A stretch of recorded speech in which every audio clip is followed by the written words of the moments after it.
detalles.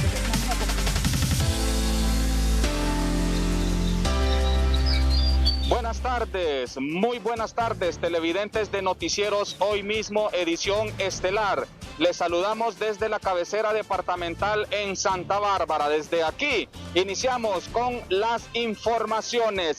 Quiero comentarles que 2 meses estuvo cerrado el mercado municipal de esta ciudad de Santa Bárbara y la alcaldía municipal, bomberos, Copeco y locatarios han iniciado con los trabajos del lavado de este centro de abastos. Escuchamos a continuación a Byron Caballero, uno de los administradores del mercado municipal.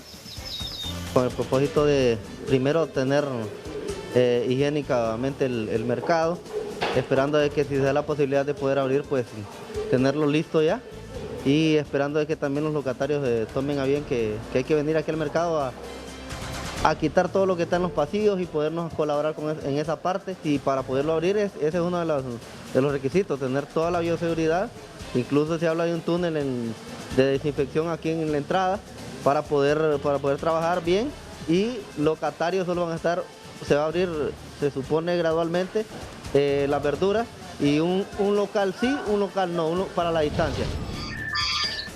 Según las autoridades municipales o SINAJER, el mercado municipal de esta ciudad de Santa Bárbara podría estar funcionando ya a partir de este próximo lunes, pero la decisión la tiene SINAJER y la alcaldía municipal para poder abrir este primer centro de abastos en el municipio de Santa Bárbara. Junto a nuestro compañero Cristian Molina en cámaras en este reporte de Alexis Gutiérrez, vamos a continuación con más información hasta Ciguatepeque con nuestro compañero Omar Valenzuela. Omar, buenas tardes. Buenas tardes, Alexis Gutiérrez, gusto saludarle hasta allá, hasta la Villa Santa Bárbara, y estamos aquí en la colonia forestal número 2 de la ciudad de Ciguatepeque, donde este día la versión por parte del sector privado en el tema de salud, el doctor Carlos Llanes nos ha manifestado de las pruebas rápidas que se están haciendo en Ciguatepeque, así como también lo mismo las pruebas de PCR, que lo afirma en la siguiente entrevista. Sí, nosotros estamos efectivamente utilizando las pruebas rápidas como mecanismo para identificar los pacientes, pero también se les está haciendo la prueba de PCR. Lo que estamos haciendo es que cuando tenemos un paciente sospechoso que tiene que ya está después del 5.º día de aparición de los síntomas, se le aplica la prueba rápida.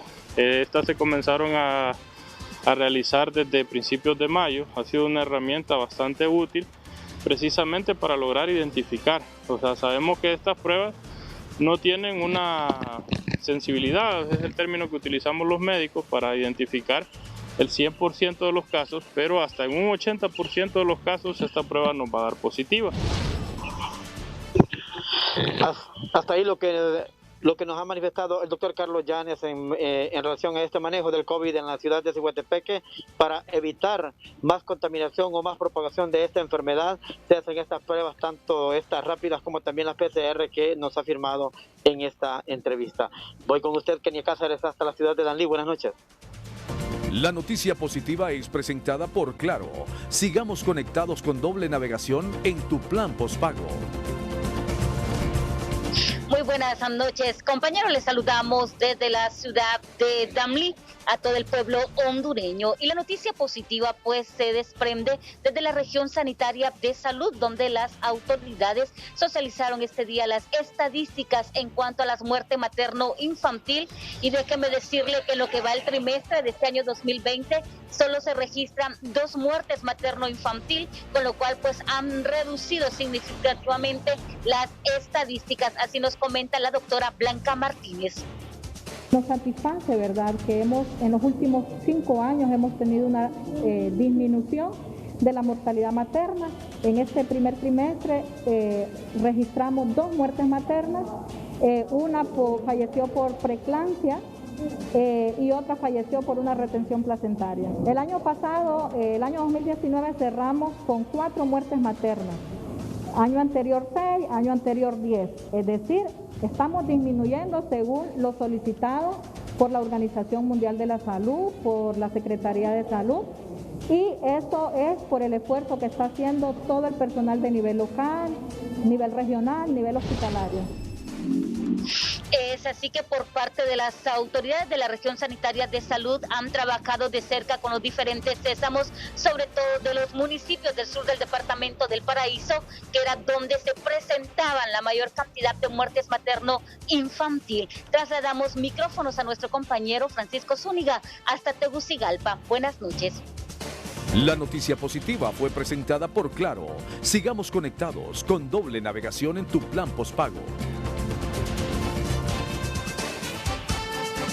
Gracias, Kenia, muchas gracias. Y exactamente, seguimos aquí en la capital de la República con una muy buena noticia, y principalmente a los que son fans, a los que son seguidores del profesor José de la Paz Chelato Uclés, José de la Paz Herrera Chelato Uclés. Ha salido de una intervención quirúrgica el día de hoy. Escuchamos qué nos dice el doctor César Eduardo Enríquez, quien es el jefe de emergencia del Instituto Hondureño de Seguridad Social. Se le realizó una cirugía para permeabilizar su tráquea porque estaba teniendo dificultad para poder respirar y salió muy bien. Sí, acuérdense que el profesor estuvo entubado aproximadamente mes y medio, y obviamente el tubo a nivel de la tráquea y del aparato respiratorio produce una estenosis, es decir, se hace una cicatrización interna, entonces disminuye la luz de la vía respiratoria, especialmente de la tráquea. Y obviamente eso disminuye la capacidad de respiración, por lo cual se tuvo que hacer una cirugía para que él pudiera respirar de mejor manera. ¿Para cuándo está de alta?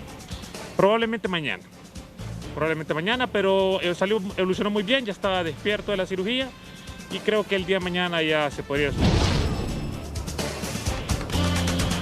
Lo que nos ha dicho el doctor César Eduardo Enríquez, quien es el jefe de la sala de emergencia del Instituto Hondureño de Seguridad Social. Pues muy buena noticia, principalmente para los que son seguidores del profesor José de la Paz Herrera Chelato Uclés. Vamos a ir a la pausa comercial aquí en el noticiero Hoy Mismo Estelar. No nos cambie, porque las noticias no paran aquí en el noticiero Hoy Mismo Estelar. Con el afán de ayudar a las personas que trabajan en la primera línea de la batalla en esta crisis sanitaria, Grupo Intur, con su marca Little Caesar, entregó alimento a más de 2.500 personas que forman parte del personal médico del Hospital Escuela. Así es una entrega más que está realizando Grupo Intur, siempre solidario con el personal de salud y en ese momento con el Hospital Escuela. Estamos recibiendo la cantidad de 2.560 porciones de pizza, las cuales serán distribuidas en el centro asistencial con todo el personal que se encuentra ahí en las diferentes áreas. De esta manera, Grupo Intur reafirma su compromiso con el desarrollo y construcción del país. Así es, y es Grupo Intur que está presente de nuevo, siempre empático, solidario con todo el personal de salud, reconociendo la labor que se está realizando a lo largo de estos meses que están en la primera línea del combate contra la pandemia del COVID-19. Solidario con los héroes que luchan a muerte contra la pandemia para salvar vidas de muchos compatriotas, el Grupo Intur ha beneficiado hasta la fecha a 63.280 personas.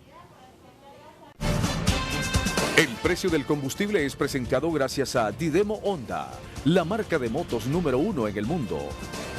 El precio de los combustibles en Tegucigalpa: gasolina super 19.05 lempiras, gasolina regular 16.99 lempiras, diésel 14.38 lempiras, queroseno 8.80 lempiras, gas vehicular 34.38 lempiras, gas LPG 230.83. El precio de los combustibles en San Pedro Sula: gasolina super 18.52 lempiras, gasolina regular 16.46 lempiras, diésel 13.83 lempiras, queroseno 8.25 lempiras, gas vehicular 31.27 lempiras, gas LPG 209.68 lempiras. El precio de los combustibles fue presentado gracias a Didemo Honda, la marca de motos número 1 en el mundo. Buenas tardes, Honduras, es un gusto saludarle desde Ceibita la Bella. Este día lamentablemente le han quitado la vida de varios impactos de bala a un reconocido cantante hondureño, el clase 3 Marco Antonio López, con los detalles. Es correcto, gracias Bustillo, así es, a toda la teleaudiencia. Se tiene que en la colonia satélite de la ciudad de La Ceiba se dio un hecho donde sale herido el joven conocido con el nombre de Edward Gutiérrez, de 33 años, hondureño originario y residía en dicho sector, quien inmediatamente fue auxiliado por patrullas policiales que lo llevaron al centro asistencial al Hospital Atlántida, donde horas después fallece de varias heridas de arma de fuego. Inmediatamente pues nuestros funcionarios policiales adscritos a la ADIPOL y también a investigación criminal ya están realizando inspección de la escena y asimismo también identificando algunos indicios para dar con el paradero de los supuestos responsables de este hecho. Muchas gracias. El clase 3, Marco Antonio López, sobre esta lamentable muerte de este cantante hondureño de origen ceibeño que le han quitado la vida.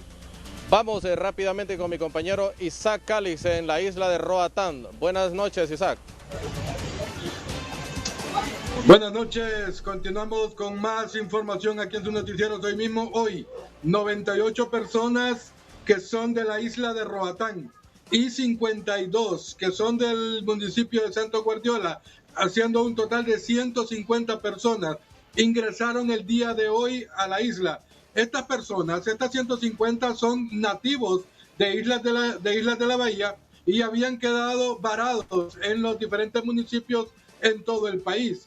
Pero a raíz de la solicitud por varias personas a las autoridades de Sinajer, a las municipalidades y al diputado de Islas de la Bahía, se coordinó el retorno de estas personas a través de serios protocolos que se tenían que cumplir para que ellos lograran ingresar a la isla. Vamos a escuchar al regidor Clifford Mejía del municipio de Santo Guardiola, quien nos brinda detalles acerca del traslado de estas personas y todo el protocolo que se tuvo que cumplir. Sí, ya gracias al Señor, pues ya la gente ya está en su casa, o sea, decirlo, o sea, la isla. Se está trabajando a base del plan de lo que generó pues, el cuerpo de médicos. Sí, todo está saliendo a plan, gracias al Señor, que todo va marchando bien y nuestra gente por ahorita pues están bien, gracias al Señor. Ya hay 51 personas, hay 43 adultos y creo que 10 o 11 niños, algo así, 45 adultos y 9 niños. Cabe mencionar que estas personas van a cumplir una cuarentena y luego van a hacer, se les va a dar el permiso para que puedan retornar a sus hogares. Y luego se estarán ingresando más personas a la isla de Roatán, siempre residentes de aquí de la isla. Esto es lo que les puedo informar desde Roatán, Islas de la Bahía. Trasladamos micrófonos a nuestro compañero Carlos Sorto. Buenas noches. Muchas gracias y muy buenas noches, compañero Isaac, y buenas noches, teleaudiencia de los noticieros hoy mismo. Incidencia de las últimas lluvias en este departamento, justamente en la comunidad de Mejocote, gracias, una familia ha salido damnificada al perder su vivienda. También otras familias han salido damnificadas en la comunidad de Santo Domingo, municipio de Belén Lempira. Copeco llegó hasta la zona para prestar atención y auxilio. Y a continuación presenciamos declaraciones de Eliasín Girón, comisionado de este organismo para este departamento. Que ha pasado aquí en Santo Domingo con cualquier cantidad grande de árboles que vemos caídos en este momento. Hemos hecho un recorrido junto a ustedes y agradecerles por ese apoyo.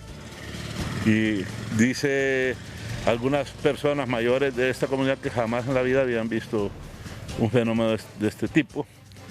Pero gracias a Dios que en vidas humanas no hay riesgo, solo tenemos una casa totalmente destruida.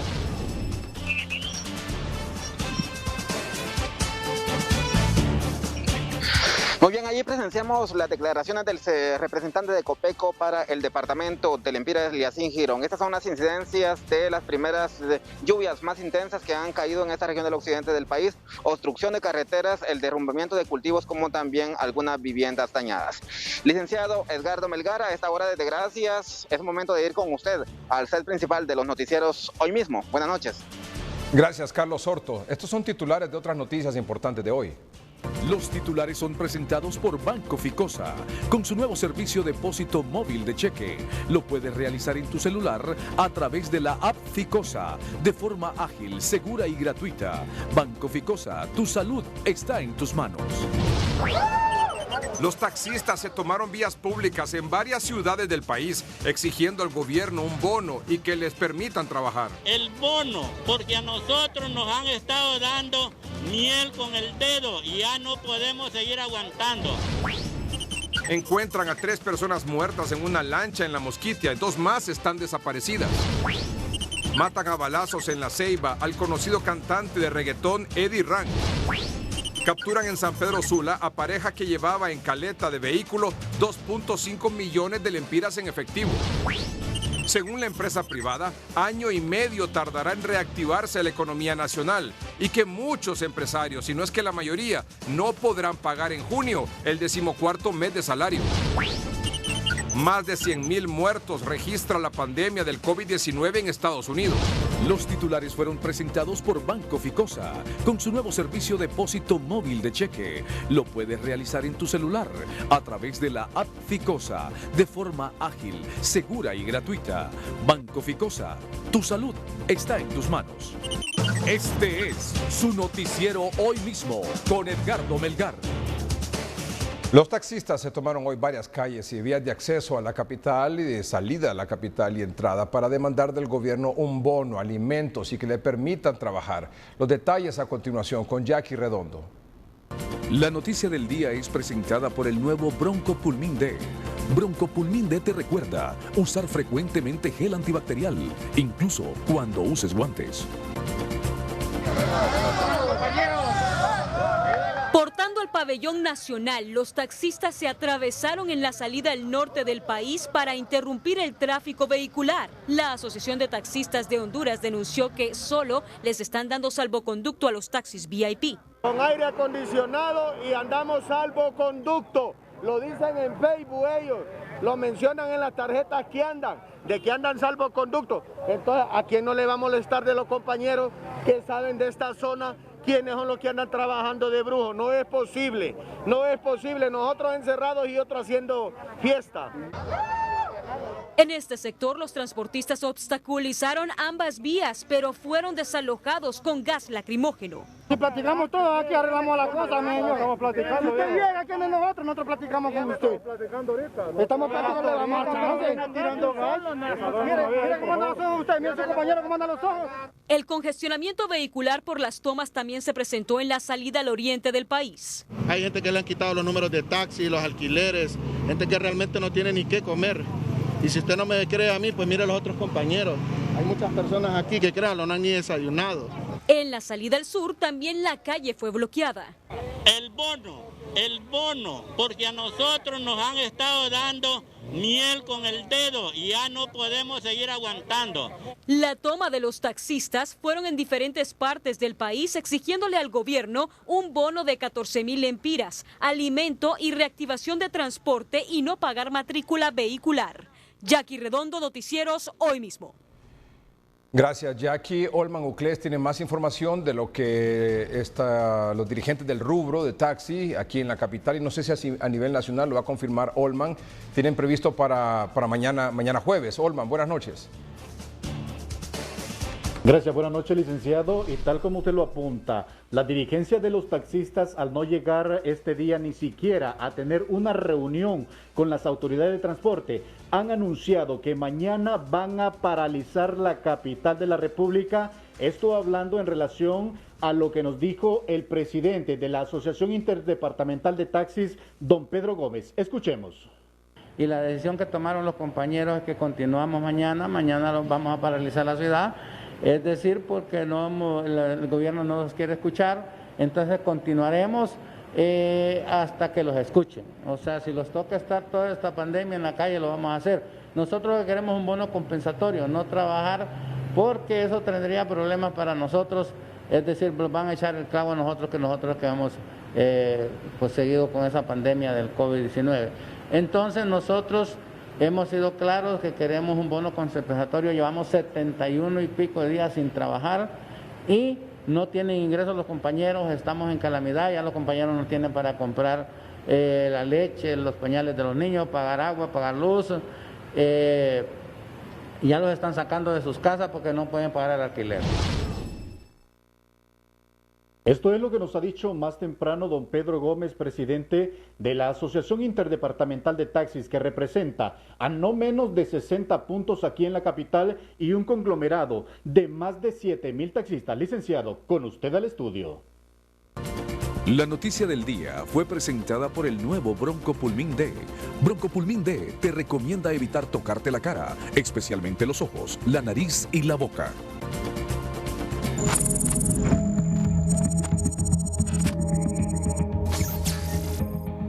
Don Carlos Madero es el secretario de Trabajo. Señor ministro, buenas noches, gracias por acompañarnos. Sí, buenas noches, Edgardo. Saludos a ustedes en cabina y al pueblo hondureño. Gracias, muy amable por acompañarnos unos minutos. Señor ministro, ¿hay alguna respuesta? ¿Tiene algún comentario sobre el tema de los conductores de taxi? Bueno, yo creo que en primer lugar es importante mencionar que este reclamo que están haciendo, yo creo que tiene un valor justo. Creo que todos entendemos lo que está pasando el transporte público, no somos indiferentes a ello, ¿verdad? Igual que está pasando la mayoría de empresas en Honduras. Sabemos que el manejo de la pandemia es sumamente complicado, no es un tema fácil.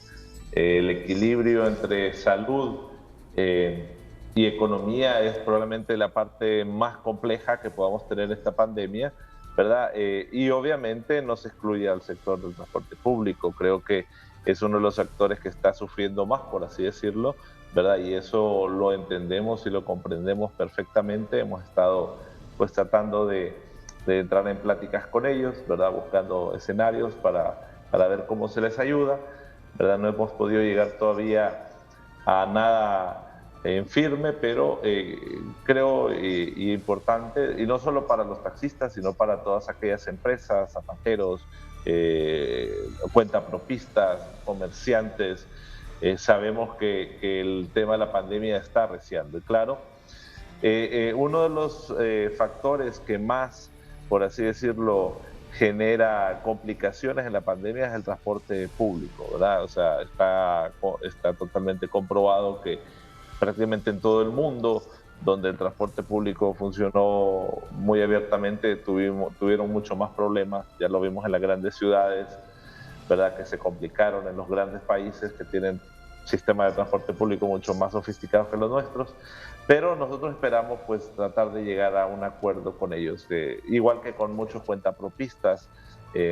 Estamos estructurando un programa de transferencias monetarias electrónicas que nos permita llegar más rápido a la gente, a la población, y bueno, esperamos poder llegar a acuerdos. Yo creo que yo me solidarizo con los transportistas porque no es fácil, y me solidarizo también con todas las empresas que hoy no pueden tener una operación normal porque simplemente las condiciones no lo permiten, pero yo creo que teniendo paciencia, haciendo un buen proceso de bioseguridad y haciendo un tema ordenado de reapertura económica, también pues eso abarcará no solo a los taxistas, pues abarcará a muchos negocios y a muchas partes del sector económico de Honduras.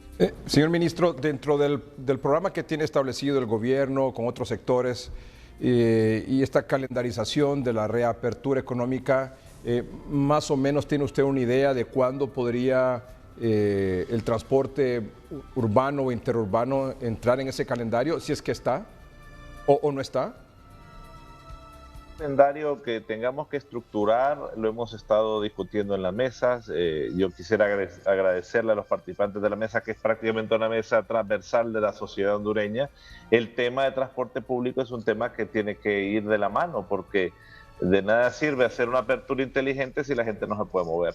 Entonces es una parte transversal, por así decirlo, de este plan de apertura inteligente, y ahí obviamente están incluidos todo el transporte público, porque cualquier apertura que pueda ocurrir, claro, con ciertos parámetros, estamos discutiendo unos parámetros que no solamente es porque aperturamos, hay ciertas condiciones que tiene que tener el país de atención que vayan al mismo tiempo, por así decirlo, de la apertura, y parte de eso también es el transporte público. O sea que esperamos llegar a tener soluciones a esto, pero sí, al lado de esta apertura, hay que entender que cualquier apertura que pueda existir, pequeña, mediana o grande, significa más personas moviéndose. Y cuando hay más personas moviéndose, significa que hay una potencialidad de que exista más virus moviéndose.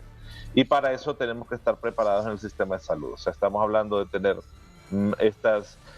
ya encontramos alguna salida con los tratamientos de maíz y catracho. Estamos viendo cómo formar todos estos kits para que la población tenga suficientes kits. También otro de los indicadores que tenemos es el reemplazo del personal de salud.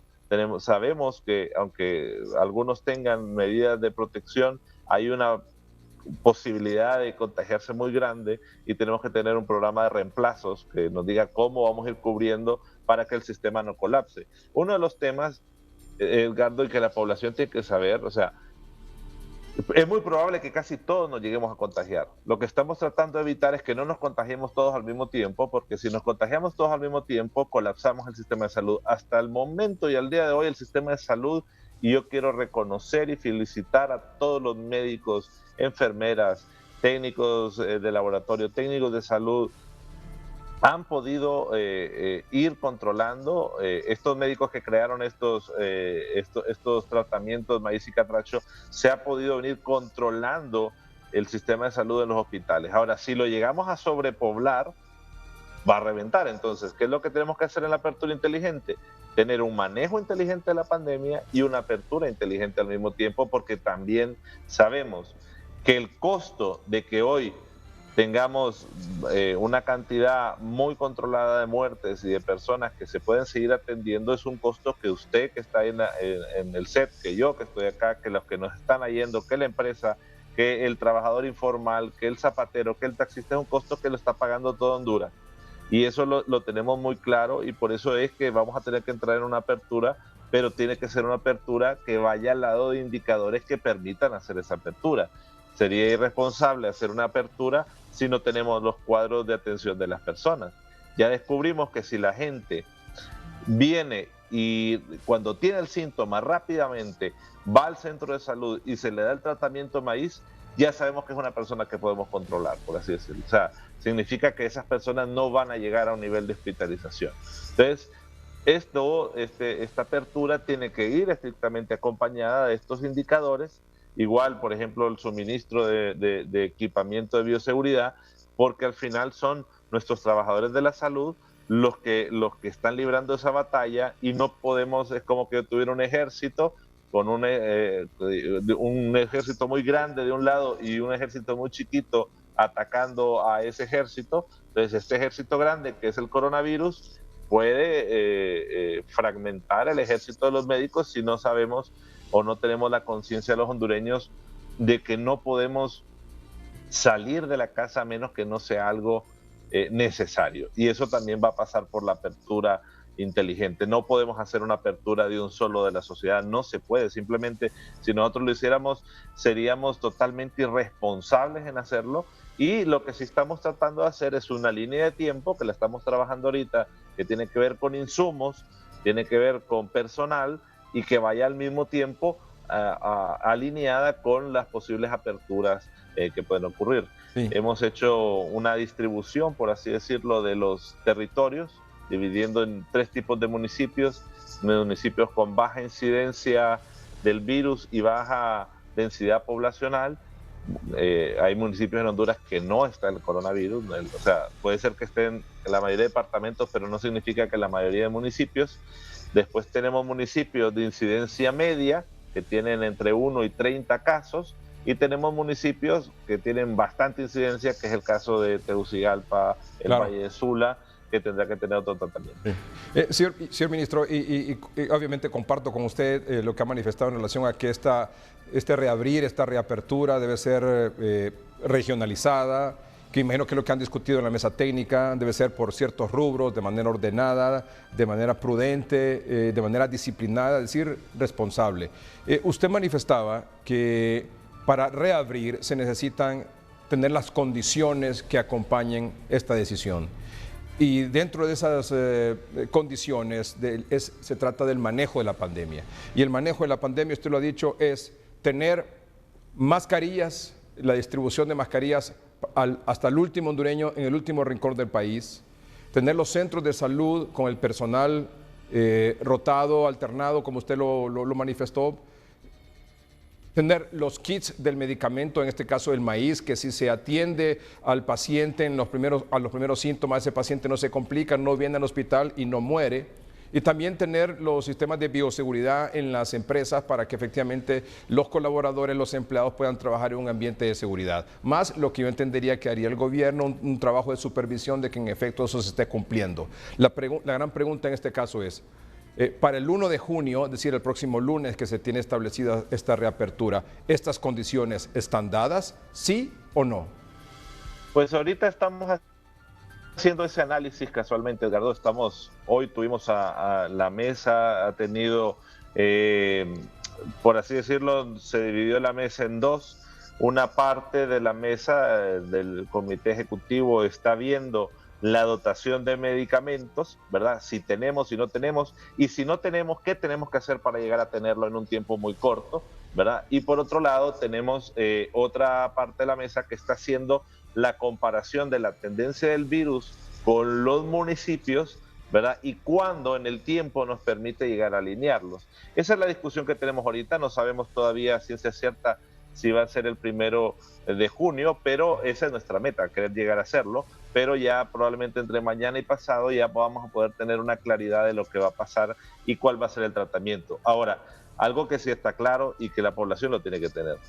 Independientemente que tengamos un plan de apertura, si existe un municipio que se complique, ¿verdad?, lo vamos a tener que volver a cerrar. No hay forma. O sea que este es un plan y hay una condición también importante. El plan convive con la cuarentena. ¿Qué significa esto? Que tengamos un plan de apertura no significa que la cuarentena se restringe. O sea, estamos hablando del día de número de identidad para que circulen las personas, cómo deben de circular las personas. Todas estas medidas van a seguir activas. Por lo tanto, la gente no es que vamos a decir, mire, empezó el plan de apertura inteligente y se terminó la cuarentena. No, la cuarentena no se va a terminar hasta que efectivamente no pase la pandemia. Entonces, vamos a tener que vivir este plan de apertura con la pandemia, no vamos a poder hacerlo y probablemente algunas ciudades, en ciertos municipios, en ciertos periodos, restringirlas más. Esto va a ser como una prueba y error, ir ajustando por un lado la manecilla abriendo, por el otro cerrando, porque vamos a tener que acostumbrarnos a que esto esté así. Lo cierto es que también vamos a tener que empezar a convivir con este virus, porque si no, nos vamos a morir de hambre. Entonces, vamos a tener que empezar a hacerlo. Ya vimos algunos casos de algunos países que aperturaron de un solo y tuvieron que cerrar a los 2 días. ¿Sí? Porque esta pandemia se tiene que analizar todos los días. Por ejemplo, ayer mirábamos el caso de Tegucigalpa, que Tegucigalpa tuvo no es que tuvo más casos, pero probablemente llegaron más casos a hospitales más complicados, ¿verdad? Ya estamos viendo, por ejemplo, que San Pedro Sula tiene mucho más expertise. Ya los médicos son bastante expertos más en San Pedro Sula porque han tenido mucho más casos. De hecho, de ahí, por esa zona, surgió el tratamiento maíz, ¿verdad? Pero también las otras zonas del país tienen que acostumbrarse, capacitarse en cómo implementar estos mecanismos y es lo que estamos tratando. Entonces, es muy probable que a veces de un día para otro vaya a cambiar el panorama en ciertas ciudades. Eso hay que tenerlo totalmente claro, porque no es un plan que vamos a dar y vamos a decir esto se va a cumplir al pie de la letra. Cada fase va a tener 15 días y en esos 15 días que se están planificando, casualmente es para evaluar si ha evolucionado, si no ha evolucionado, si los hospitales tenemos capacidad o no. El tema de capacidad de los hospitales es fundamental, de camas, porque si superamos las camas, ¿en dónde vamos a tratar la gente? Hasta ahorita Honduras no se ha convertido en un país como tuvimos países en Sudamérica donde la gente se moría en la calle. Usted no ha visto todavía ese tipo de cuadros aquí en Honduras, pero es gracias al gran manejo también que han tenido los médicos de la pandemia. Pero tenemos que ayudarles, Edgardo. A los médicos hay que ayudarles. O sea, ¿y cómo los vamos a ayudar? Haciendo algo correcto y algo que sea prudente. Y cuando tengamos señales de que tengamos que cerrar, pues tener que cerrar. Y nadie se tiene que molestar porque eso vaya a pasar o porque un sector no puede operar de la misma forma que antes. Si alguien me pregunta ahorita por los restaurantes, Todos los restaurantes les gustaría abrir sus comedores internos, pero simplemente no se puede.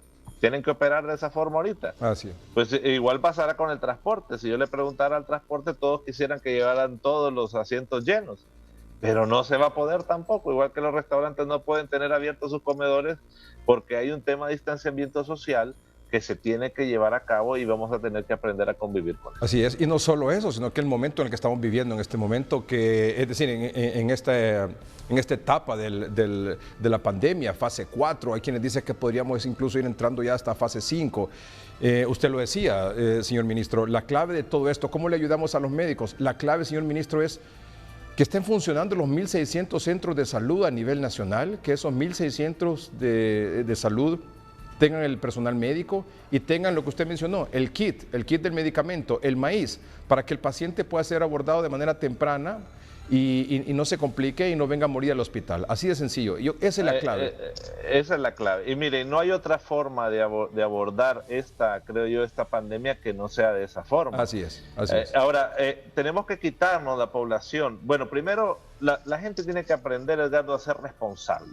También. O sea, si yo no uso las medidas de bioseguridad, me voy a contaminar. Hemos visto estos días doctores que han hecho todas sus medidas de bioseguridad y se contaminaron. Entonces, ¿quién dice que alguien que ni siquiera utiliza ese tipo de medidas no lo puede hacer? Entonces, vamos a ir viendo esto lentamente, poco a poco. Yo sé que todo el mundo quisiera regresar a una normalidad y obviamente tenemos 70 y pico de días ya de tener una paralización. Eso va a afectar el empleo, no lo podemos ocultar, va a afectar probablemente el cierre de negocios, no lo podemos ocultar, pero también no sabemos, cualquiera de nosotros puede terminar en una cama de uno de estos hospitales y cuando estemos en una cama, nada del dinero del mundo que podamos tener nos va a decir, va a valer lo que el control de la pandemia. Entonces, yo creo que lo hemos llevado bien. Honduras tiene una característica y es que la pandemia se ha ido desarrollando lentamente. Alguien dice, hay países que llegó más rápido a la curva. Sí, hay países que llegó más rápido a la curva, pero en Honduras ha sido muy lento, subiendo, pero eso nos ha permitido ir preparando, ¿verdad? Porque hay países que a esta altura tuviéramos cualquier cantidad de muertos. Y al final este trabajo ha podido rendir fruto y no podemos tirarlo de un solo la borda. La información que usted tiene, señor ministro, dentro de esta mesa con varios sectores, incluyendo el área de la salud del gobierno y también asesores que tiene el gobierno en esta área, le dicen los de salud del gobierno, los responsables de esta área, le dicen a usted que estamos listos con el medicamento maíz, en este caso, en los 1.600 centros de salud como para reabrir la economía. Eso es lo que estamos ahorita tratando, Edgardo, de llegar a coincidir, ¿verdad? Nosotros estamos tratando de sacar unos indicadores, que esos indicadores nos permitan ir midiendo, ¿verdad? Porque, por ejemplo, tenemos municipios donde no tenemos ningún caso. Entonces, no necesariamente necesitamos tener en todos los centros de salud hoy, pero sí tenemos que tener un cronograma de cómo va a estar ese medicamento en los centros de salud, ¿me entiendes? Entonces, esas variables son las que estamos tratando de cruzar ahorita, ¿verdad? Y donde existe un hueco, donde no hemos podido, por eso este programa tiene una fase 0, que es una fase de programación, pues estamos viendo el mecanismo de cómo lo cumplimos, cómo hacemos que llegue a pasar. Mucho pasa con el acceso a medicamentos y es casualmente el trabajo que estamos haciendo. Muy bien. Señor ministro, ¿esto quiere decir entonces que el 1 de junio, es decir, el próximo lunes, no está escrito en piedra que se reabre la economía? O sea, ¿no es una fecha ya definida? Yo podría decirle ahorita que todavía no la tenemos definida, la tenemos como meta, pero todavía no hemos llegado a un acuerdo completo de que pueda ser así. Estamos ahorita en eso, ¿verdad? Lo que es cierto es que como mesa nos hemos propuesto metas. Si no nos proponemos metas, no estamos en nada, porque la pandemia va muy rápido. Así es. Y en esas metas tratamos de cumplirla y tratamos de ir sacando las soluciones que puedan cubrir esas diferencias. Pero que, en efecto, como usted dice, que esas metas vayan acompañadas no solo desde el punto de vista económico, por supuesto que es importante, usted mejor que yo lo sabe, que 3.5 millones de hondureños viven con 25 lempiras al día, y eso después de casi 80 días es sumamente complicado. No, y usted lo empieza a ver ahorita, empieza a ver la gente incómoda y lo entendemos. Que es un estar entre la espada y la pared, eso es realmente complicado. Pero por otro lado, sí, yo le insisto en eso, y usted lo dice, priorizar los centros de salud donde hay evidente más contagios, donde más más sospechosos hay, por supuesto, donde más cerco epidemiológico se debe establecer, donde más personal médico se debe distribuir y, por supuesto, donde más el tratamiento, el kit del tratamiento, la fórmula del tratamiento debe estar presente. Y una cosa, Edgardo, mire, muy importante, la gente tiene que saber que no podemos estigmatizar a nadie porque se contagie. Así es. Porque puede ser que ahí en su set o en mi Secretaría de Trabajo, así es, alguien se vaya a contagiar y no así lo puedo yo venir a estigmatizar porque se contagió, porque le puede pasar a cualquiera. Así es. Y eso en fracciones de segundos, eso en segundos. Este virus es absolutamente feroz, es veloz, es agresivo. En cualquier usted compró segundo. una naranja, se agarró el dinero, se rascó el ojo y se contagió. Es un mínimo descuido, así es. Esto así es. Y estamos claros que en este caso todos nos vamos a contagiar eventualmente, número uno, y número dos, que hay un porcentaje de la población con ciertas condiciones que puede presentar más síntomas graves y que evidentemente puede traer como consecuencia la muerte, como en efecto lo estamos viendo. El punto es que en base a la experiencia que estamos viviendo, la atención primaria, la atención comunitaria es fundamental para que los pacientes no se compliquen, porque ya un paciente en un hospital pasa de una condición de grave a unidad de cuidados intensivos, la posibilidad de sobrevivir es realmente poca. Señor ministro, una última pregunta, disculpe. Dentro de la planificación, ya sea el 1 de junio, ya sea el 8 de junio, cuando se vaya a abrir, ¿qué es lo primero que se va a abrir?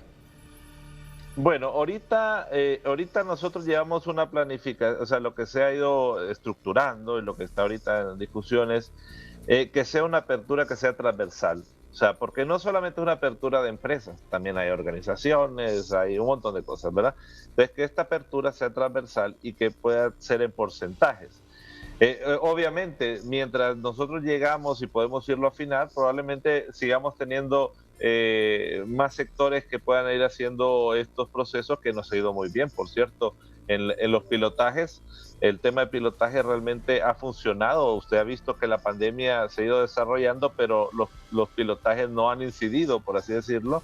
Así que mientras podemos llegar a afinar el plan, igual seguiremos teniendo este tipo de pilotajes, porque hemos tenido resultados, claro, es un poco más lento, ¿verdad? Pero también entendemos que la economía tendrá que ir poco a poco haciéndolo mientras afinamos todo este proceso que estamos trabajando tremendamente para poderlo tener listo y, como le digo, poniéndonos metas rigurosas, ¿verdad?, que nos permitan alcanzarlos y estos tramos. ¿La industria de la construcción abriría el 1 de junio?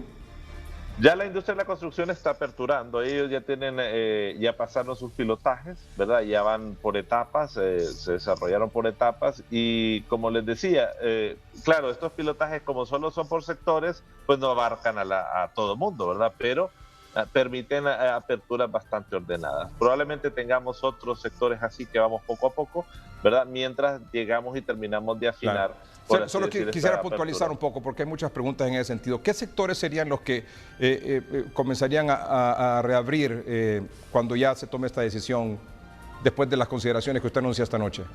Bueno, mire, si nosotros llegamos a poder estructurar este plan, que es un plan de apertura inteligente y de manejo inteligente de la pandemia rápidamente, pues ahí aperturarían todos, pero con un piso de porcentaje de personas que puedan salir, ¿verdad? Si no, iremos trabajando con los sectores, mientras eso ocurre, con los sectores que tienen protocolos de bioseguridad ya estructurados y ya subidos, aprobados, que con ellos ya tenemos, por así decirlo, avanzado. Ya hay una conciencia del sector de cómo se va a hacer, así como se hizo construcción, se hizo restaurantes, se hizo supermercados, y esto y ha ido bien. Usted me dice que usted me dice que el 1, ya sea que sea este próximo lunes o se retrase una semana más, abrirían todos los sectores, pero con reducción, con limitación en la cantidad de colaboradores, de empleados que puedan trabajar, de clientes que puedan atender, siempre conservando un dígito nada más por salida durante el día. Es correcto, es correcto. O sea, cuando se hace este plan y lo podemos llegar a estructurar, aperturarán todos, pero siempre va a estar la restricción de circulación. O sea que, aunque salga, por ejemplo, si yo tenía 10 trabajadores, probablemente voy a poder atender con 2, pero los únicos que podrán llegar a ese comercio van a ser los que puedan circular ese día. Muy bien. Señor ministro, de nuevo, muchas gracias por aceptar la entrevista esta noche. A la orden. Gracias. Señor ministro de Trabajo, don Carlos Madero. Ya regresamos.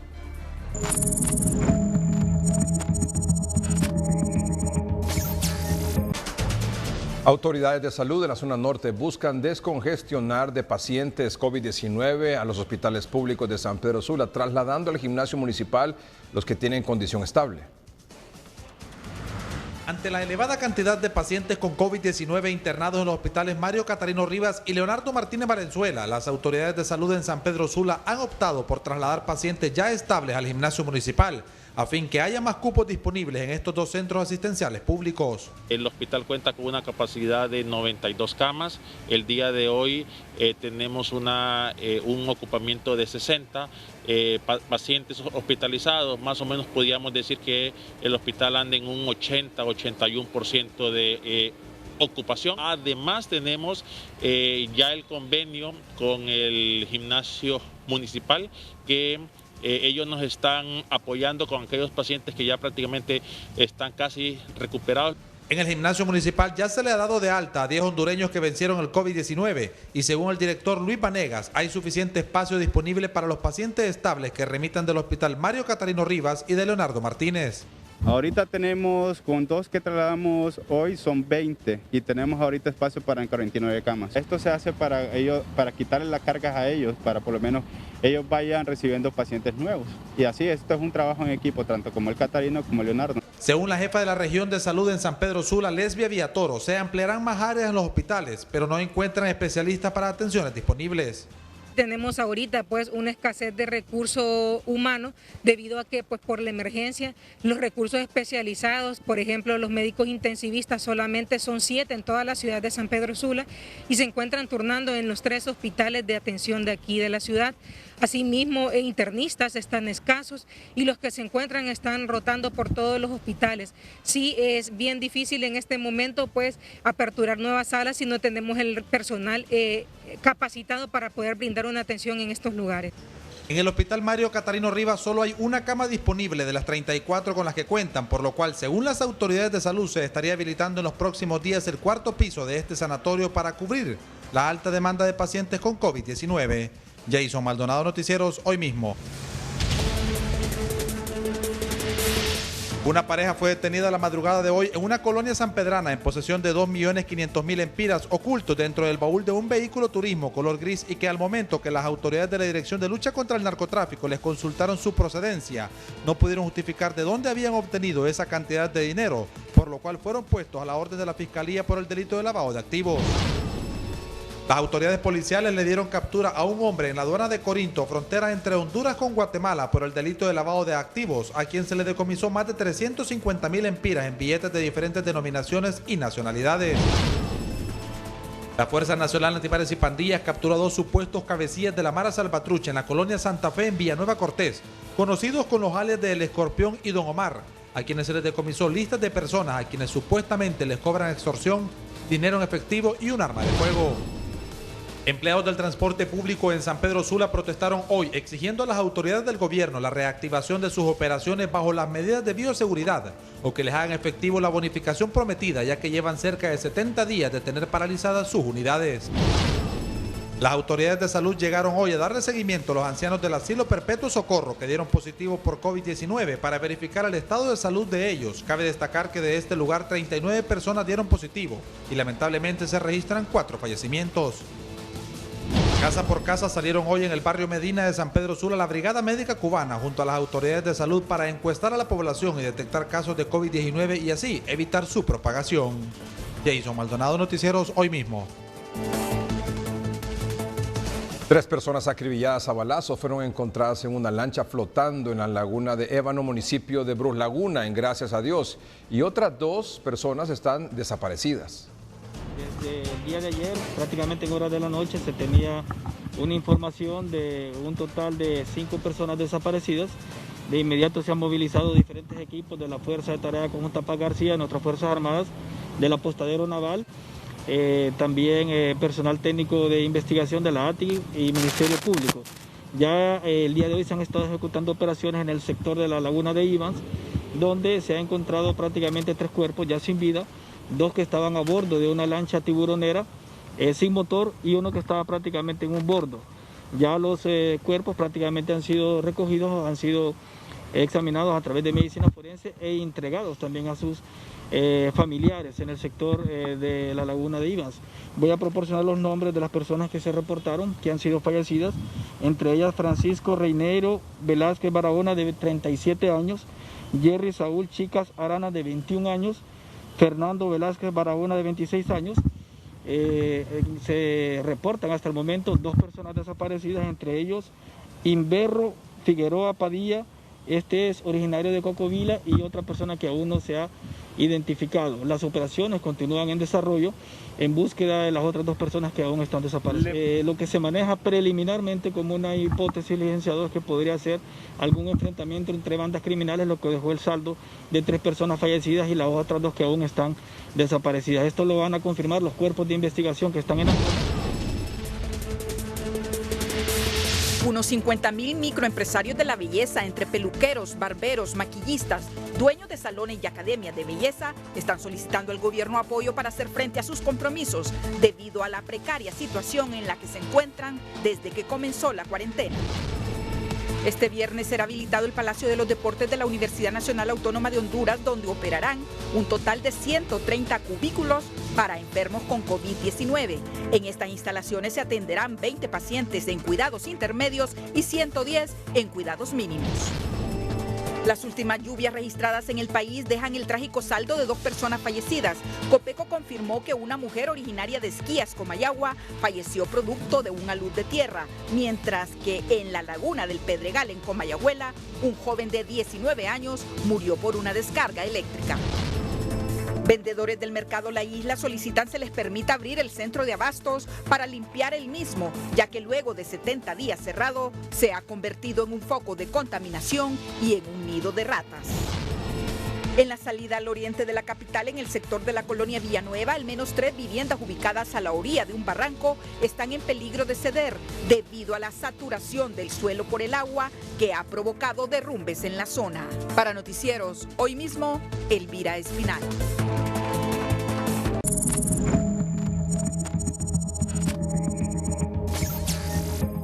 Como usted sabe, el tema del COVID-19 y la salud del pueblo hondureño aquí en Hoy Mismo ha sido prioridad siempre y mucho antes incluso de que se comenzara siquiera a hablar del primer caso aquí en el país. Esta es nuestra prioridad, por eso el noticiero, sobre todo el noticiero estelar, dedica gran parte de su tiempo, de su formato, a tratar de informar, orientar, ilustrar, sugerir, cuestionar de una manera constructiva, coadyuvar esfuerzos para que todo camine bien y sobre todo la población esté clara de qué es lo que está pasando, hacia dónde vamos y lo que podemos esperar. Y obviamente la responsabilidad de cada ciudadano en lo que le toca para cuidarse y para cuidar a su familia y su entorno, por supuesto. Esta noche no es la excepción. El doctor Haroldo López es el jefe de cardiología del Instituto Cardiopulmonar del Tórax, aquí en la capital. Además es especialista en medicina interna, en cardiología clínica y cardiología intervencionista, presidente de la Asociación Hondureña de Cardiología. Y eso que no le leo todos los títulos que tiene, doctor. Buenas noches. Buenas noches, licenciado Melgar. Gracias por saludarlo. Gracias igualmente, el gusto es nuestro, doctor. Con usted conversamos que a principios de marzo de esto, doctor. Más o menos a principios de marzo, sí. iniciando después del caso 1. Después del caso 1. Del caso 0, perdón, que fue el 11, caso 0, ajá, que fue el 11 de marzo. El 11 de marzo, creo, sí. Estaba usted, la doctora Palovi y el doctor Videa. Es correcto, sí. En el 30 un domingo. Sí, así es, doctor. ¿Qué ha pasado desde entonces? Bueno, yo creo que desde esa vez que tuvimos la oportunidad de interactuar e intercambiar opiniones los médicos y la audiencia en ese momento, ya habíamos avisorado un panorama del cual se ha venido desarrollando más o menos en la expectativa que habíamos pensado. Si usted recuerda, hablábamos de que durante el mes de mayo íbamos a tener la peor avalancha de pacientes y complicaciones. Pues bien, eso lo estamos viviendo en la actualidad. Por lo menos aquí en Tegucigalpa, obviamente San Pedro Sula entró en esta crisis mucho antes que nosotros, pero igual Tegucigalpa no iba a estar exento de vivirla. Doctor, ¿hay alguna explicación? ¿Hay un denominador común? Y yo siempre pregunto esto, y disculpe que insista, doctor. ¿Por qué se mueren tan rápido? Bueno, ahí esto es multifactorial, ¿verdad? Si vemos o si recordamos lo que discutimos en aquel momento, hace un poco más de 2 meses en su programa, hablábamos de que la población más susceptible de complicarse era la población arriba de 50, 60 años, que fueran hipertensos, diabéticos, con problemas de cardiopatía. Pero la realidad que estamos viviendo no es la que leímos en aquel momento. La realidad que vivimos, por lo menos en el Instituto Nacional Cardiopulmonar, son pacientes más bien de más temprana edad, pacientes de 30, 37 años, que se complican sin comorbilidades importantes. Yo creo que en relación a esto pues no hay nada escrito en piedra, y muchas cosas las estamos aprendiendo, y lo que hoy es cierto de repente mañana sea falso, de tal manera que no podríamos dar una explicación por qué el comportamiento de la enfermedad es completamente diferente en nuestro país. Doctor, una de las causas que me comentan sus colegas es que la mayoría de los pacientes, cuando llegan ya al hospital, llegan en condición de gravedad. Y ya es difícil, aunque se tenga el tratamiento hospitalario denominado catracho, poderles salvar la vida. O sea, muchos se han salvado, pero también igual muchos han fallecido. ¿Será por eso, doctor, porque estamos buscando tarde la salud? No, claro, como le decía, el comportamiento o las causas son varias, es algo multifactorial. No podemos achacarle a una en específico. Cualquier enfermedad que se detecte de manera tardía o que se busque atención de manera tardía, la repercusión va a ser negativa. Eso es una normativa para cualquier enfermedad, y eso lo estamos viendo en estos pacientes. Estamos recibiendo pacientes en una etapa muy avanzada de enfermedad, en donde las probabilidades de poder actuar o cambiar el curso ya van en negativo para el paciente. Doctor, ¿y cuál es la condición que prevalece en ellos? ¿Alguna enfermedad previa que usted diría, estas se repiten en la mayor cantidad de pacientes que han fallecido?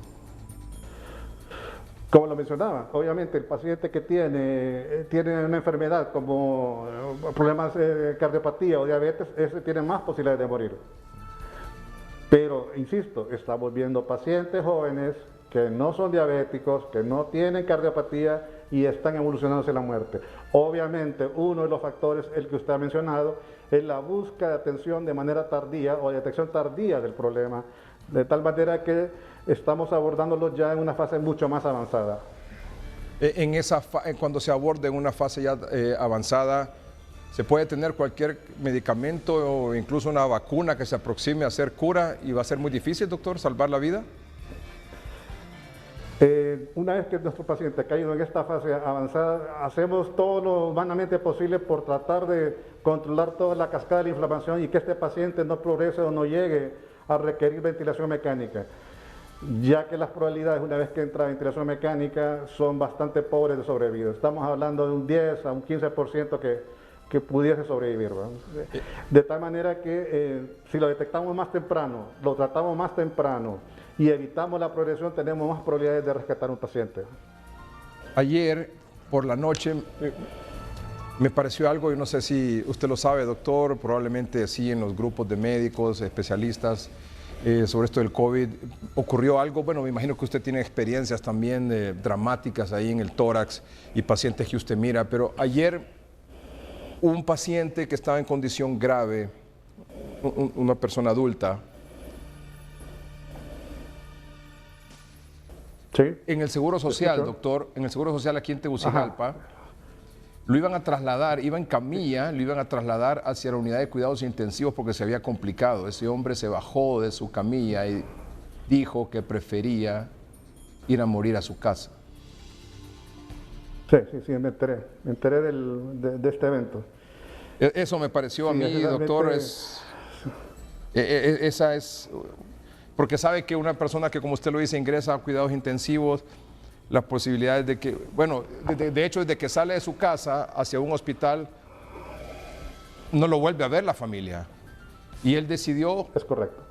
No sé, es tan difícil eso. Decidió no entrar a cuidados intensivos, irse para su casa. Obviamente liberó de responsabilidad al hospital y todo, porque fue una decisión de él, pero...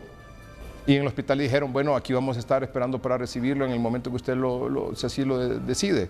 Pero se fue y dijo, yo prefiero ir a morir a mi casa. Sí, estoy enterado. Es una reacción, creo que bastante, denota bastante desesperación de parte de cualquier ser humano y frustración. Si vemos un paciente que tiene sospecha de COVID, solo con la sospecha de COVID, una vez que es ingresado a cualquier centro hospitalario, prácticamente se va solo y no tiene ni la compañía, no queda la compañía de un familiar. De ahí que le toca enfrentar toda esta serie de procesos pensando en una expectativa negativa de un desenlace fatal. Todo eso lleva una carga emocional a cualquier paciente. Y vemos pues la toma de la decisión de este paciente el día de ayer. Sí. Doctor, toda esta carga emotiva. Así, doctor, usted seguramente ha leído tanto sobre esto, ha visto tanto sobre este asunto, pero obviamente en otros países, lo que ha leído, lo que vio de lo que ha ocurrido en otros países, ¿lo ha empezado a ver aquí en Honduras? Sí, mire, a veces como es tan fácil informarse, ¿verdad? Por medio de la internet, tenemos información prácticamente del momento. Hubo muchas comunicaciones, por ejemplo, de la epidemia en Italia, en Estados Unidos, sobre cómo repercutió el estrés sobre el médico, por ejemplo, donde hubo una oleada de depresión en el grupo médico, donde hubo un aumento en la tasa de suicidios dentro de la población de médicos o paramédicos, ya enfermeras, o todo el personal de salud que atiende este tipo o esta enfermedad. Eso pues lo leíamos y una vez que uno lo ha empezado a vivir, yo lo comentaba hoy por la tarde, tengo 31 años de ser médico, me ha tocado pues obviamente por mi profesión y por mi especialidad ver pacientes críticos y convivir muchas veces con la muerte, prácticamente a diario me toca ver pacientes críticos. Pero es impresionante el llegar a una sala donde hay pacientes con COVID, donde los está viendo que están en insuficiencia respiratoria, que no pueden respirar por sí solos, donde las maniobras que uno trata para ayudarles, para que puedan mejorar, solo ve cómo el paciente lo queda viendo y ve el monitor y de repente ya el corazón lo está latiendo y ese paciente ya se murió. Realmente es altamente impactante y frustrante. Jamás me imaginé yo que me iba a tocar vivir una experiencia como la que estamos viendo en este momento. Impactante, frustrante, perturbador, doctor, o sea, lo marca de por vida eso. Correcto, y eso es lo que nos está pasando ahorita. Y el día a día es lo que hablamos con los colegas cuando estamos en el hospital, ¿verdad? Tenemos que cuidarnos, tenemos que tomar todas las precauciones, porque cualquiera de nosotros puede llegarse a contagiar, puede desarrollar la enfermedad. Cuidado con eso de la automedicación, ¿verdad, doctor? Es correcto, una de las cosas es la automedicación. Se habla mucho de tomar, por ejemplo, medicamentos como la hidroxicloroquina. Hay grupos que prácticamente la satanizan, de que no sirve para nada, que causa mortalidad. Por otro lado, hay gente que le da efectos bastante importantes sobre el curso de la enfermedad. Pero yo creo que tiene su cabida dentro del manejo del COVID, definitivamente. Pero debemos de recordar que todos estos medicamentos deben ser prescritos por un médico porque requieren vigilancia. No es para todos los pacientes. Un paciente puede desarrollar complicaciones que uno puede anticiparse a ellas. O sea, un paciente cardiópata, por ejemplo, un paciente con problemas estructurales de corazón, si le damos este tipo de medicamentos tenemos más posibilidades de llegar a complicarlo con una muerte súbita por arritmias, por ejemplo. De ahí entonces que la valoración médica es fundamental para poder decidir una terapia. Absolutamente, eso nos ha insistido mucho el doctor Videa, porque yo le preguntaba, doctor Videa, con el tema de la hidroxicloroquina, que por ejemplo en Costa Rica nos decía hace unas semanas el presidente de la Caja de Seguridad, Costarricense de Seguridad Social, y la máxima autoridad de salud en Costa Rica, y nos decía, mira, nosotros estamos tratando a nuestros pacientes ambulatorios, la mayoría de ellos que están en sus casas con la hidroxicloroquina, y nos ha dado excelentes resultados. Y le decía al doctor Videa, ¿por qué no incluye en este tratamiento maíz el hidroxicloroquina? Me decía, no, con eso hay que tener mucho cuidado porque es a cualquier paciente que se le puede dar y eso implica también un seguimiento constante. Y no estamos preparados, nuestro sistema de salud, a dar ese seguimiento constante. Entonces eso sería poner en riesgo al paciente. Es algo con lo que usted coincide, por supuesto.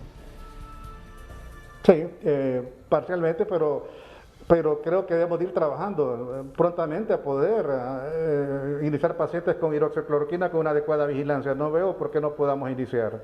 O sea, usted dice, se puede usar siempre y cuando hay una vigilancia supervisión de un médico. Siempre y cuando el médico estratifique a su paciente si tiene factores de riesgo, claro. Si es un paciente cardiópata, si es un paciente con antecedentes de infarto, antecedentes estructurales de corazón, que son las más importantes, claro. Y la toma de un electrocardiograma fundamental para poder decidir si no hay riesgo en tomar la hidroxicloroquina. Pero usted no recomendaría que se entregue la hidroxicloroquina a granel, así a quien sea, al paciente con un fiebre y con tos, hay que darle hidroxicloroquina como parte del tratamiento. Deberíamos de estratificar nuevamente a nuestros pacientes, porque hay que valorar riesgo-beneficio. Si mi paciente tiene alguna indicación, pero el riesgo de que pueda complicarlo con arritmias malignas, arritmias que se relacionen con muerte súbita, en ese paciente no lo podría iniciar. De tal manera que a granel no sería una recomendación. Así es. He escuchado también mucho que de manera profiláctica, de esa manera de prevención, algunos recomiendan una dosis de ivermectina a la semana y una pastilla de hidroxicloroquina a la semana. ¿Esto funciona, doctor? No hay nada comprobado en relación a esto. Creo que si vamos a prevenir, evitemos, tengamos distanciamiento social, protejámonos con nuestras mascarillas, hagamos todo esto verdaderamente vamos a prevenir. Sí. Pero el tratamiento profiláctico para COVID no ha demostrado en ningún lado que tenga resultados positivos. Eso para mí es importantísimo que usted lo diga esta noche como autoridad en el ramo, doctor, porque y por su experiencia es sumamente importante que la gente, nuestra población y nuestros televidentes lo puedan escuchar y entender. O sea, no hay ningún tratamiento a manera de prevención que evite que usted se pueda contagiar del COVID. ¿Es así? Es correcto. Ningún tratamiento farmacológico nos va a evitar el contagio. Lo único es lo que ya está establecido, el uso de la mascarilla, el distanciamiento social, el lavado de manos permanente, el uso de gel en sustitución en todo caso. Exactamente, licenciado. Eso es lo que verdaderamente va a prevenir que nos contagiemos. Y eso lo insistimos hace 2 meses y fracción cuando estuvimos en su programa. Así es. Esa primera fase de prevención primaria es la que nos repercute directamente sobre los resultados de la pandemia. Así es. Doctor, ¿y usted si algo de ahí el segundo estadio que tenemos que tener, tenemos que tenerlo bien claro, es la detección temprana. Eso. Y el testeo de todos los probables contactos y contagiados para tener más tempranamente detectada esta población e inicio de manera, valga la redundancia, temprana también el tratamiento para evitar la progresión de la enfermedad. Exacto, usted lo dijo hace un momento, dijo, lo importante en todo esto, la clave en este momento es detectarlo de manera temprana, atender al paciente de manera temprana, dar el testeo a sus contactos, de esa es la única manera, podemos titular así, o podemos decirlo de esta manera, es la única manera que vamos a evitar la diseminación de este virus, evitar más contagios, más pacientes en condición de gravedad en los hospitales y con más riesgo de muerte. Por un lado, manteniendo las medidas de distanciamiento, de prevención, distanciamiento social, el lavado de manos, el uso de mascarilla, evitamos el contagio. Por otro lado, la detección temprana del paciente que ya tiene el virus. Ese tenemos que hacerlo para estratificarlo y saber si ese paciente tiene algún riesgo o tiene algún síntoma ya de la enfermedad y tratarlo de manera temprana para evitar la progresión. Y en este momento que estamos viviendo y viendo la situación del tórax, previniéndonos a la cuarta etapa del manejo, que es el manejo de alta complejidad, donde tenemos que equipar mucho más nuestros hospitales, tener más dispositivos de asistencia ventilatoria para poder soportar también el paciente que ya progresó. Obviamente, esto es lo que no queremos, que el paciente llegue a este estadio. Debemos de hacer los 2 primeros pasos que acabo de comentar, pero no podemos descuidar tampoco la atención de estos pacientes que están altamente complicados. Claro, por supuesto. Los que ya están hay que atenderlos y hay que buscar la manera de salvarles la vida. Pero lo que queremos es que la mayoría que no están en esa condición no vayan a los hospitales. Y peor aún, que no vayan a llegar en masa a los hospitales, en enormes cantidades a los hospitales, porque ahí entonces viene el colapso. Y eso es lo que tenemos que evitar. Así es. Doctor, ¿qué mensaje nos quisiera dejar esta noche, doctor? Bueno, el mensaje es, nuevamente, estamos viviendo, creo que un tiempo, estoy seguro, inimaginable. Nunca pensamos que esta realidad fuera tan fuerte como la que estamos viendo. Pero no desmayar ante todos los esfuerzos que debemos de hacer. No podemos desmayar en cuanto a la prevención. Debemos de cuidarnos, mantener distanciamiento social, lavado de manos, uso de mascarilla y ser responsables. Una vez que alguien presente algún síntoma sospechoso o haya estado en contacto con pacientes que tienen COVID, buscar asistencia para que puedan ser estratificados e identificados si tienen el virus y de esta forma evitar la diseminación y al mismo tiempo el tratamiento temprano para que no avance la enfermedad a estadios más graves. Doctor Haroldo López, muchas gracias por aceptar esta entrevista. A la orden, Liceo. Gracias igualmente. El doctor Haroldo López es jefe de cardiología del tórax, es especialista en medicina interna, en cardiología clínica, en cardiología intervencionista y presidente de la Asociación Hondureña de Cardiología. Ya regresamos. Las autoridades de la Secretaría de Salud presentaron formalmente hoy el inicio de un ensayo clínico para tratar a pacientes con COVID-19. Está siendo coordinado este ensayo clínico con la Universidad Nacional Autónoma de Honduras y la Organización Mundial de la Salud, la OMS. Esto dijo sobre este tema el doctor Nery Cerrato, subsecretario de Salud. El día de hoy hemos iniciado el uso de Remdesivir en el Hospital Cardiopulmonar y en el Hospital San Felipe. Hemos entregado las dosis que corresponden, un vial de 100 miligramos aplicado de manera intravenosa a los pacientes que ya han sido seleccionados el día de hoy durante 10 días. Asimismo también el Liponavir, el Ritonavir y el interferón beta 1A, medicamentos que han sido donados por la Organización Mundial de la Salud y que tienen un altísimo costo. No le ha costado nada al pueblo hondureño y consecuentemente a la Secretaría de Salud. Agradecemos a la Organización Mundial de la Salud, a la OPS, ya están disponibles en los cuartos de refrigeración. Hay uno de los medicamentos que tiene que estar a temperatura de entre 2 y 8 grados. Está en estas condiciones, lo hemos evaluado con la ministra y los directores. Estamos muy felices y contentos de decir que esta es otra alternativa. Pioneros en América Latina, solamente Brasil anticipó a esta decisión. Honduras, segundo lugar, ya tiene la disponibilidad de medicamentos, así como también teníamos la disponibilidad de la hidroxicloroquina, pero que por un mandato de la OMS lo hemos dejado en suspenso. Así que tenemos 3 esquemas de tratamiento que se suman, el de solidaridad con estos medicamentos que le he mencionado, el maíz para la atención primaria y el catracho, y todos ellos adoptados y en vigencia aquí en el sistema de salud del país.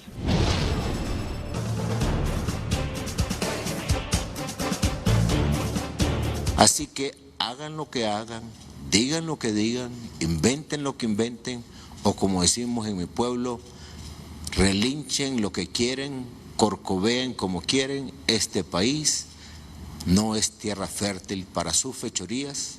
Honduras es un territorio hostil para ustedes, pero también es un territorio fértil para el productor. Ese fue el mensaje que el presidente Juan Orlando Hernández envió este martes al narcotráfico y crimen organizado, a quienes además les advirtió que no permitirá que conviertan a Honduras otra vez en el país más violento del mundo. No les vamos a dar tregua, señaló el presidente Hernández refiriéndose a los criminales. Y yo reconozco que a pesar de que esta lucha no termina, nos sigue trayendo consecuencias de los grupos criminales despiadados, mentes maquiavélicas, sin escrúpulos, a los cuales les digo contundentemente, aunque tergiversen la realidad, no les vamos a dar tregua. Después de que el crimen, no hace mucho, no quiero que se nos olvide, el mundo criminal nos puso en el mapa mundial, pero en todo lo contrario, en toda la parte negativa, como el país más violento en la faz de la tierra. Así encontramos nuestro país. Hoy no estamos ni en la lista de los 10 países más peligrosos del mundo, con un enorme trabajo de toda la institucionalidad, de hombres y mujeres, en las fuerzas de seguridad, en los operadores de justicia. De esa forma, señaló el presidente Hernández, Honduras seguirá siendo territorio hostil para el narcotráfico, tal y como lo señaló en su momento el general John Kelly cuando era comandante del Comando Sur de Estados Unidos.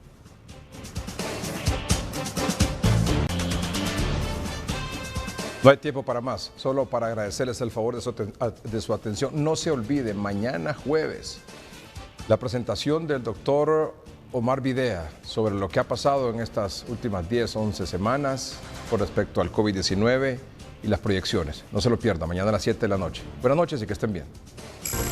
Este es el resumen de noticias. Los taxistas se tomaron vías públicas en varias ciudades del país exigiendo al gobierno un bono y que les permitan trabajar. El bono, porque a nosotros nos han estado dando miel con el dedo y ya no podemos seguir aguantando. Encuentran a 3 personas muertas en una lancha en La Mosquitia y 2 más están desaparecidas. Matan a balazos en La Ceiba al conocido cantante de reggaetón Eddie Rank. Capturan en San Pedro Sula a pareja que llevaba en caleta de vehículo 2.5 millones de lempiras en efectivo. Según la empresa privada, año y medio tardará en reactivarse la economía nacional y que muchos empresarios, si no es que la mayoría, no podrán pagar en junio el 14º mes de salario. Más de 100,000 muertos registra la pandemia del COVID-19 en Estados Unidos. Y de última hora, Copeco emite alerta verde por 48 horas para los departamentos de La Paz, Valle y Choluteca. De igual forma la extiende en Francisco Morazán, debido a que las condiciones lluviosas continuarán durante los próximos días. Con los 239 nuevos casos confirmados hoy, ya son 4.640 pacientes de COVID-19 en el país, 3.940 activos, 506 recuperados y 194 fallecidos. Este fue el resumen de noticias.